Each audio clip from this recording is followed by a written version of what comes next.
بسم اللہ الرحمن الرحیم۔ دستور ٹی وی کے ناظرین السلام علیکم۔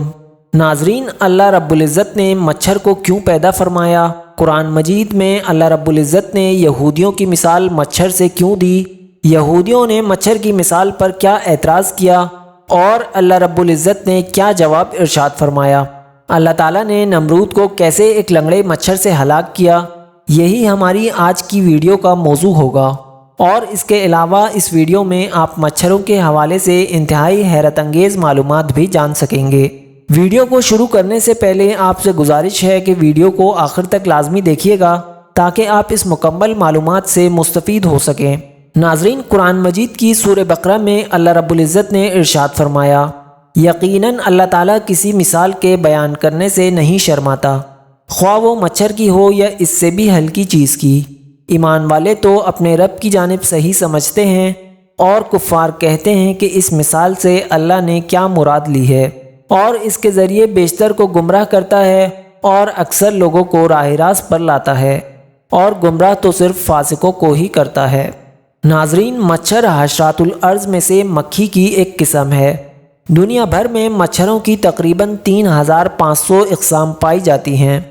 مچھر کی زندگی 4 ارتقائی مراحل پر مشتمل ہوتی ہے، جس میں انڈا، لاروا، ڈوبا اور مکمل مچھر۔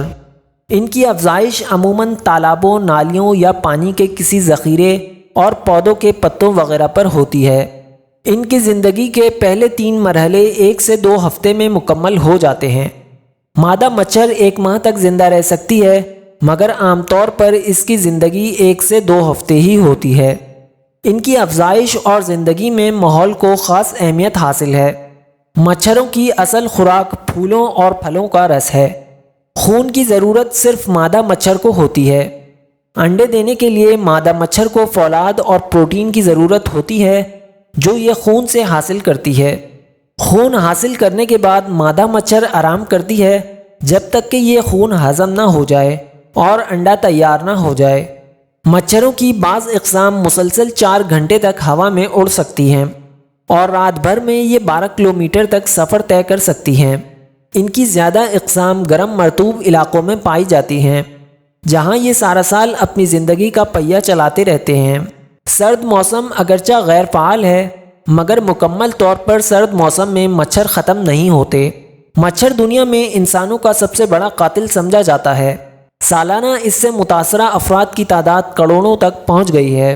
ایک اندازے کے مطابق ہر سال 20 لاکھ لوگ مچھر سے پیدا ہونے والی بیماریوں، جس میں ڈینگی بخار، پیلا بخار اور ملیریا سے موت کے منہ میں چلے جاتے ہیں، جن میں زیادہ تعداد افریقی اور ایشیائی لوگوں کی ہوتی ہے۔ تاہم مچھر کا خون پینے کا عمل ایڈز جیسی مہلک بیماری کا سبب بھی بنتا ہے۔ ناظرین، اللہ رب العزت نے سورہ بقرہ کا آغاز اس خبر سے کیا کہ قرآن کتاب لا ریب ہے، یعنی جس میں کوئی شک نہیں۔ اسی سورہ مبارکہ میں آگے چل کر اللہ تعالیٰ نے مکہ کے بت پرستوں اور مدینہ منورہ میں آباد یہود کو مخاطب کر کے فرمایا، ہم نے جو کچھ اپنے محبوب بندے حضرت محمد صلی اللہ علیہ وسلم پر نازل فرمایا ہے، تم لوگوں کو اگر اس میں فی ریب کوئی شک ہے تو اس قرآن جیسی کوئی ایک سورت بنا کر لے آؤ۔ اس کے علاوہ مددگاروں کو بھی بلا لو، اور اگر سچے ہو تو ایسا کر دکھاؤ۔ ناظرین، بت پرستوں، یہودیوں اور منافقوں نے قرآن پر اعتراض کیا تھا کہ یہ کتاب پتنگوں اور کیڑوں، حشرات کا تذکرہ کرتی ہے، تو اللہ رب العزت کیسے اس طرح کی حقیر چیزوں کا تذکرہ کر سکتے ہیں؟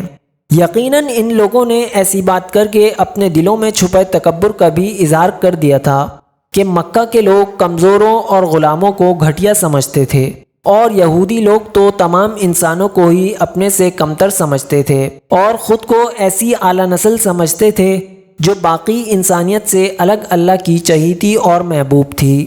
اس پر اللہ رب العزت نے ارشاد فرمایا، اس حقیقت کے اظہار میں شک کی کوئی گنجائش نہیں کہ اللہ رب العزت کسی قسم کے مچھر کی مثال دینے سے بھی شرم اور ندامت محسوس نہیں فرماتے، بلکہ مچھر سے بھی کوئی کمتر ہو تو اس کی مثال دینا بھی باعث ندامت نہیں۔ اللہ تعالیٰ نے مچھر کے لیے قرآن میں باؤزہ کا لفظ استعمال فرمایا ہے۔ یہ مؤنث لفظ ہے۔ مچھر کی دنیا میں جتنی بھی اقسام ہیں، ان تمام اقسام میں صرف مچھر کی مادہ ہی انسانوں، حیوانوں اور پرندوں کا خون چوستی ہے، جبکہ نر مچھر نباتات اور پھلوں کا رس چوستا ہے۔ نر مچھر کو عربی میں باؤس کہا جاتا ہے، اس کی جمع ابعاث ہے۔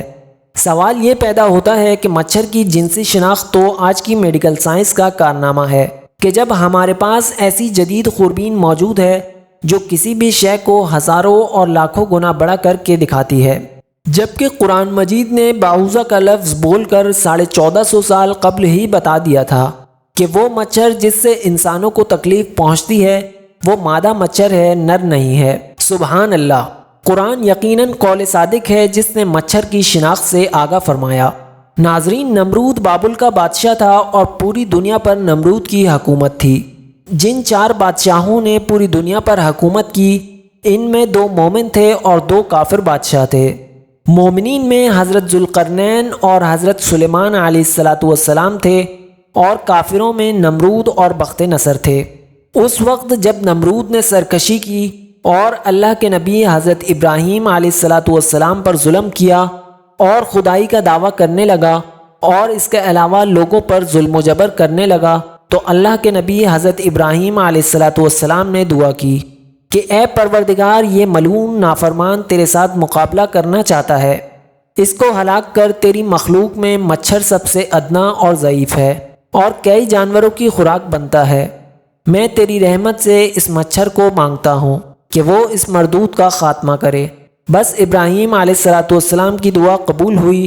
نمرود نے اپنی فوج کو میدان میں اکٹھا کیا اور حضرت ابراہیم علیہ السلام سے کہا کہ اگر تیرا خدا چاہے تو زمین کی حکومت ہم سے چھین لے، مگر اس سے پہلے میری فوج کا مقابلہ کرے۔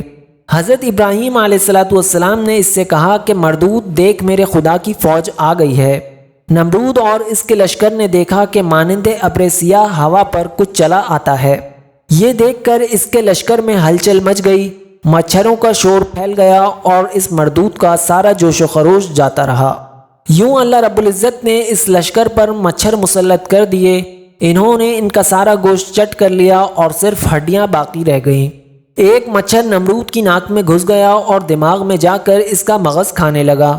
روایت میں آتا ہے کہ وہ مچھر ان مچھروں کی فوج کا سردار تھا اور ایک ٹانگ سے لنگڑا بھی تھا، یعنی اللہ رب العزت نے کائنات کی سب سے حقیر مخلوق کو اپنے ساتھ خدائی کا دعویٰ کرنے والے اور اپنے ساتھ شرک کرنے والے نمرود پر مسلط کر کے یہ ثابت کیا کہ اللہ رب العزت جو چاہتا ہے کرتا ہے۔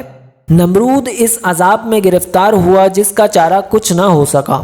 وہ ہر کسی سے اپنے سر پر لکڑی، ہتھوڑا یا جوتا مرواتا تو کچھ پل کے لیے یہ مچھر بیٹھ جاتا اور اس کو نہ چھیڑتا، مگر جیسے ہی وہ جوتے ہٹائے جاتے وہ دوبارہ اس کو تنگ کرنے لگتا اور اس کے ناک میں گھس کر اسے اس نے اتنا تنگ کیا کہ اسی تکلیف اور کفر کی حالت میں نمرود ہلاک ہو گیا۔ ناظرین، یہ تھی آج کی ویڈیو۔ امید کرتے ہیں کہ آپ کو یہ ویڈیو پسند آئی ہوگی۔ ملتے ہیں بہت جلد ایک نئی تاریخی، تحقیقی اور معلوماتی ویڈیو کے ساتھ۔ جب تک کے لیے اللہ حافظ۔